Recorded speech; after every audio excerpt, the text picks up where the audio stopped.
All right, so these are what I call my pink girls.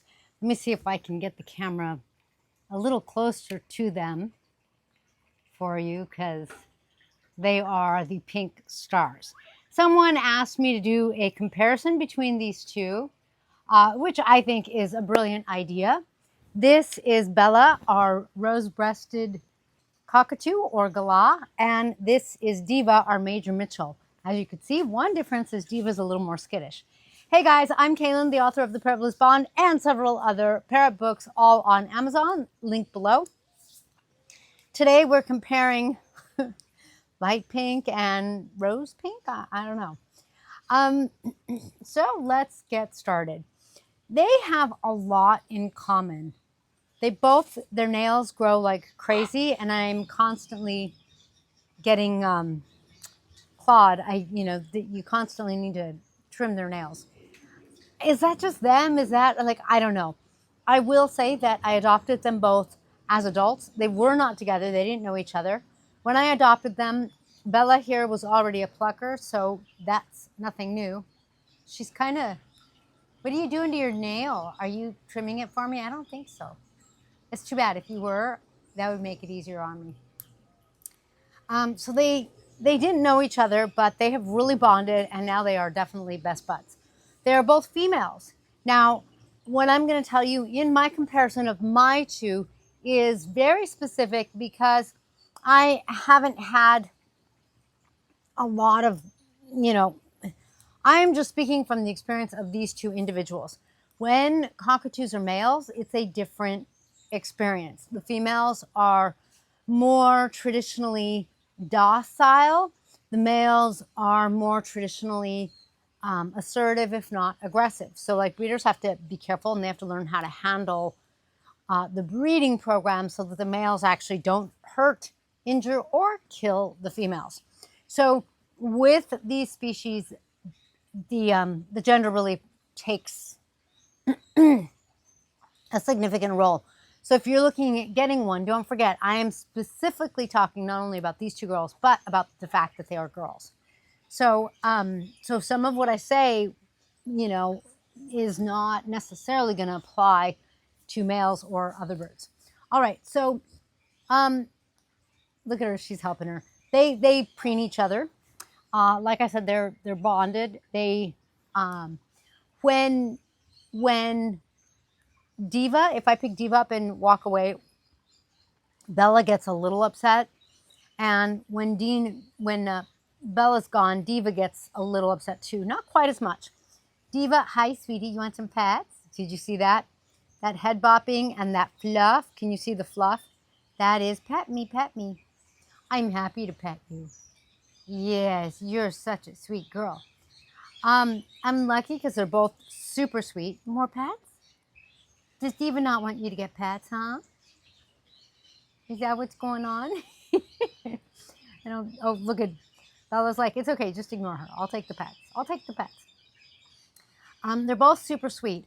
We're really fortunate. Cockatoos are notorious for being really loud. They aren't. We're really fortunate. Cockatoos can get night frights. If these girls get them, we don't really hear it. I don't really think they get them. Night frights happens when a cockatoo gets scared at night.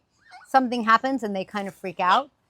It's not to say that other species can't get it, but cockatoos are more known for getting it. And these girls don't seem to get it.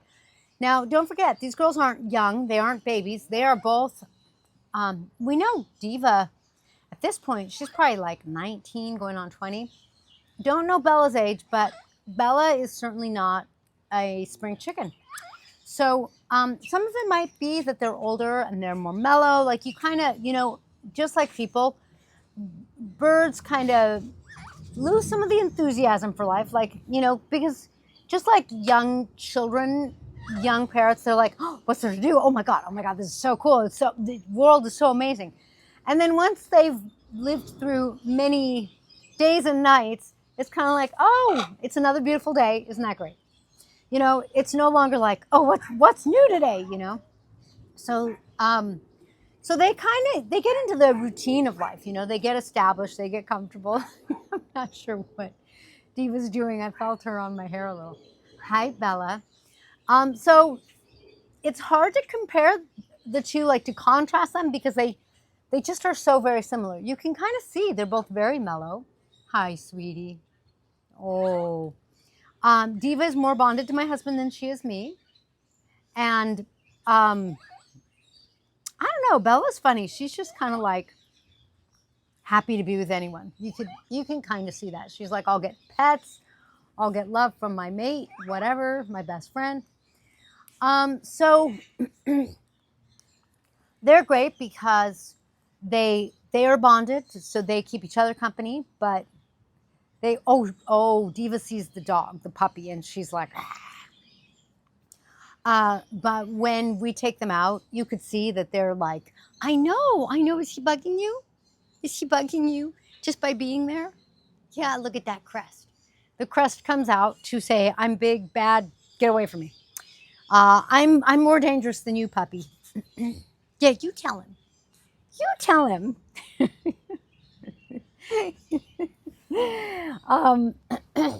And you could see this is like the this is maxed out danger, Will Rogers.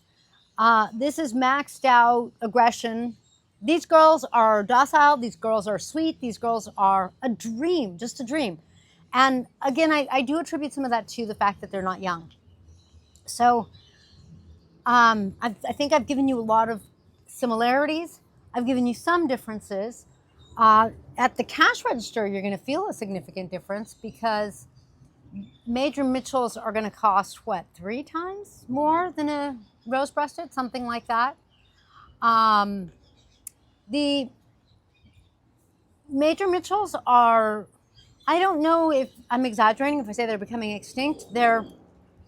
It's said that in Australia, and I commented on this once before, and my friend in Australia said something about it, and I'm going to have to remember everything if I can right now. But rose-breasted cockatoos are adapting better as their environments are encroached upon and they lose their environment. Like they're adapting in the cities.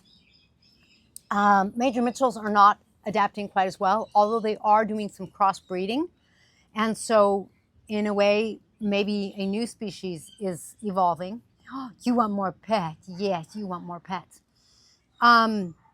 Which is kind of interesting because I understand them both to be ground eaters, like they both go to the ground, eat roots, eat seeds on the ground, the grass seeds kind of thing. We, of course, don't feed them at the bottom of their cage. You could. We don't. But we, because they eat grass seeds, I give them parakeet seeds as a small part of their diet. But that means that Major Mitchells are harder to come by. Of course, Diva's crest is pretty phenomenal. And in that way, easily one of the most beautiful parrots because of her, look at that incredible crest. And if you see a picture close up, there's like a yellow stripe. It's really ornate, really beautiful.